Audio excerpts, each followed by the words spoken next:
Today we're making a delicious fall recipe, and it's pumpkin pancakes. Start out by adding 2 cups of all-purpose flour. We'll begin with our dry ingredients first and then mix in the wet ingredients at the end. Now I'm adding 3 teaspoons of baking powder. Then add 1 teaspoon of salt and 2.5 teaspoons of pumpkin spice. Whisk your dry ingredients together and set your bowl aside. Now we're going to start with our wet ingredients. Now add 1/4 cup of brown sugar and 1/4 cup of granulated sugar. Then add 1 teaspoon of vanilla extract. Now I'm adding 1 cup of pure pumpkin puree.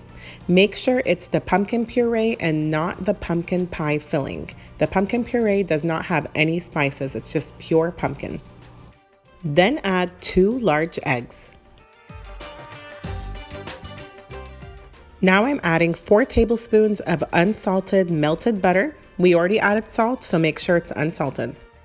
And last but not least, we're finally adding our last ingredient, which is 1.5 cups of milk, and it can be any milk.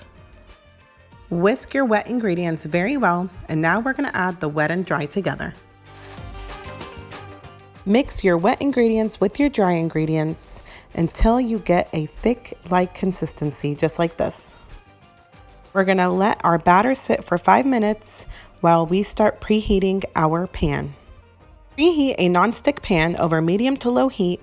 I sprayed mine with a cooking spray so it won't stick. And then I'm using 1/3 cup to pour out my pancake batter. Now remember, always, the first batch will not turn out the way you want it to. It's always the ones after.